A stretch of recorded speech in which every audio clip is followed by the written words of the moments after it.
Good morning.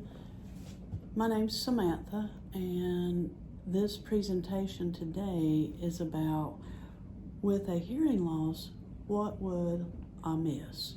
Well, there's varying degrees of hearing loss, but with each comes increased difficulties or loss of sounds. So what we're going to discuss today is a little bit of that, and I'm going to also explain to you how we actually hear with our brain. The average person starts losing their hearing in early adulthood. It may be due to the work they do with the loud noise or exposure.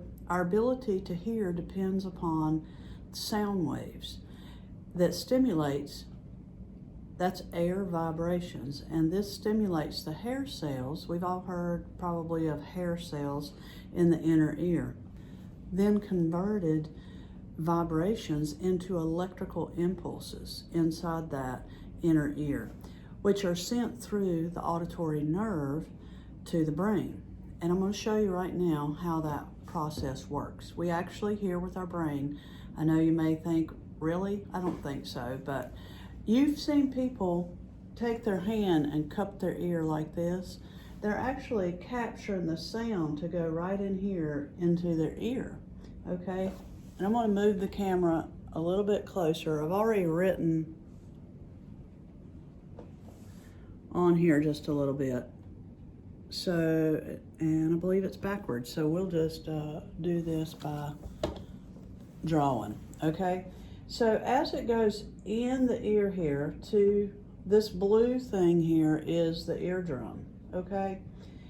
It starts it to vibrate. Then it starts our middle ear right here, coming up these three bones, and they start to vibrate. That sends a signal into the inner ear. Now that is where those hair cells that we talked about just a second ago, there's 30,000 of them in a rows of 4 in there. And the sound goes in, they're standing up like this. Sound goes in and it travels across the top.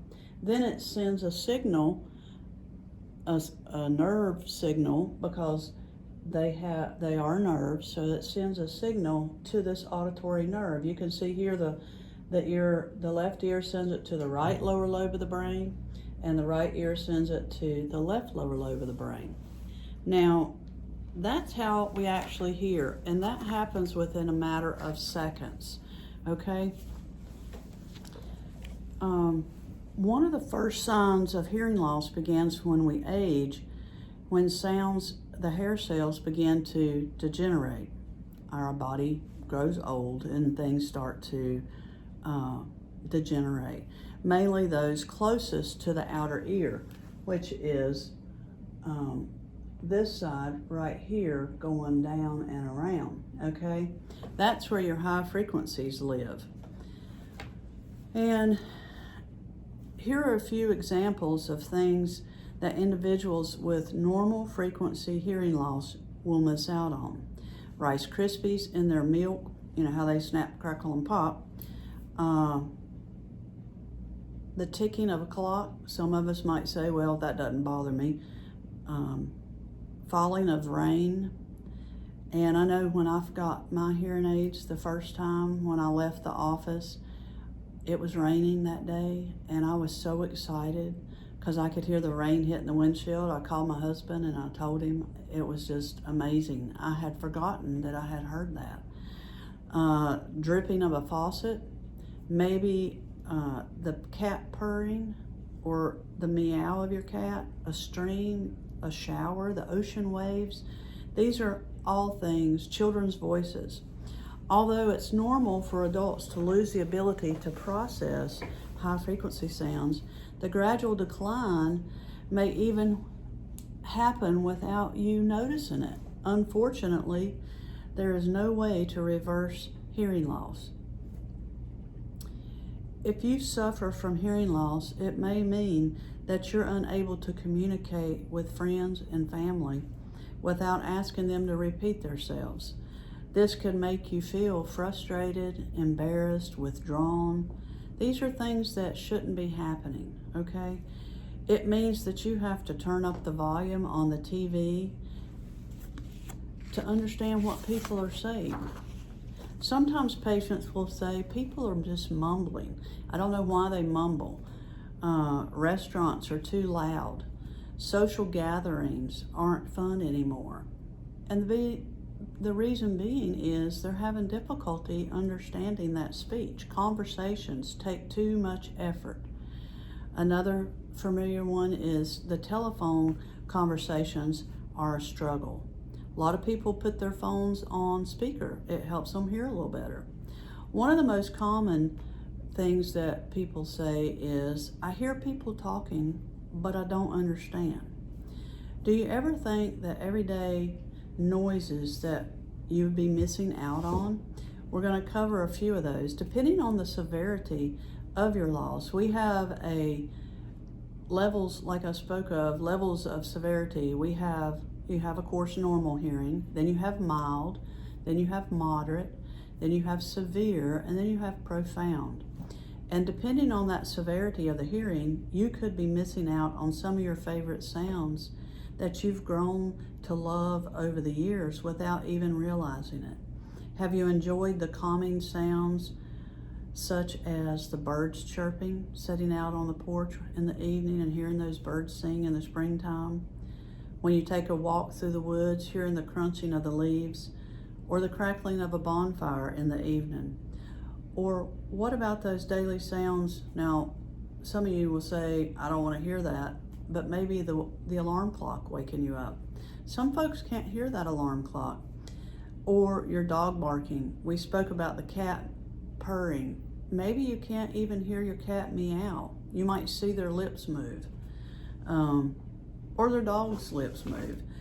Having a severe hearing loss, you can miss out on sounds such as construction work, an airplane, lawnmower, a car horn even, or emergency sirens. Not having these sounds could pose a safety concern.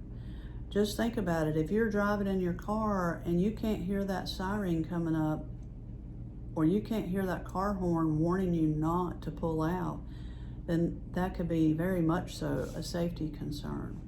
Socializing with our loved ones, such as the way families and friends socialize, involves noisy situations. I know right now we're not doing too much socializing, but hopefully we're going to be able to get back to that, and I'm sure there's going to be a lot of socializing.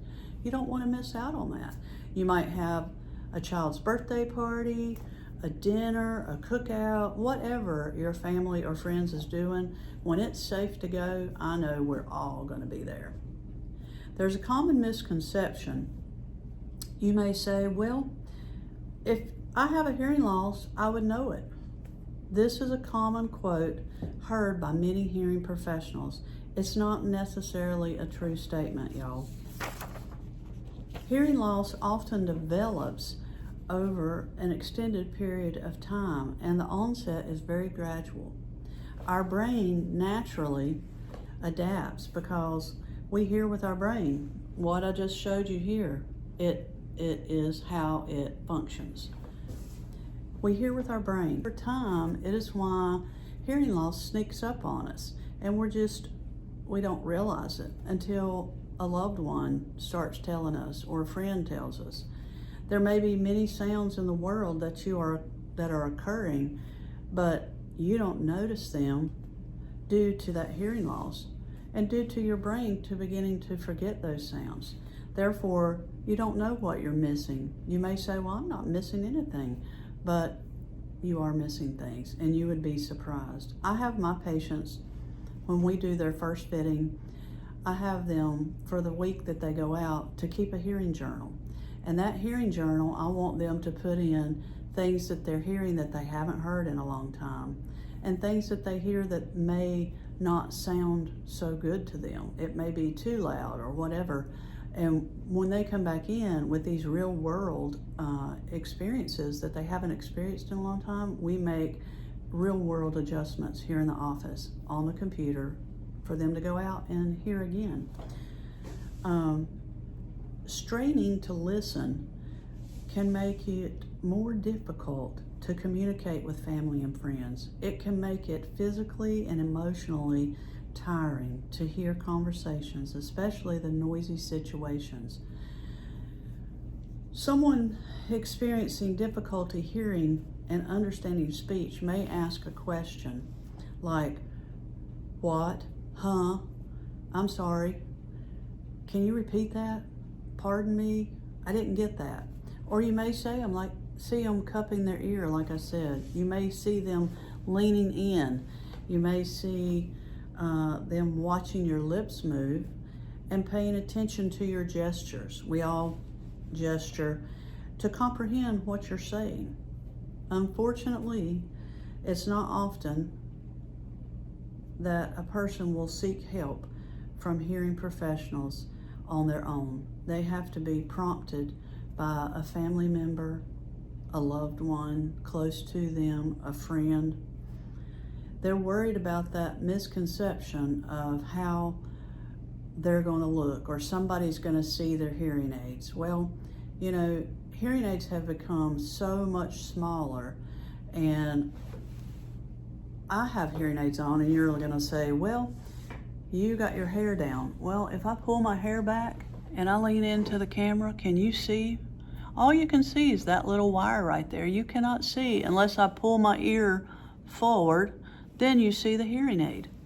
It's very small, and it has become very technical, very simple to use. Don't let the word technical scare you, but it's very simple to use. There's a on and off, there's rechargeable. It will allow you to talk hands-free on your cell phone, and I promise you that is the best thing, hands down, of all of this. It streams live music, it streams YouTube, whatever you're listening to on your phone, your iPad, your tablet, it streams it. That is a big plus for everyone, even our elderly folks. We also can I spoke a minute ago about the adjustment of your hearing aids. We can adjust them remotely. You don't have to come to the office for a simple adjustment. So if things did get worse and we can't come in, we can do that remotely.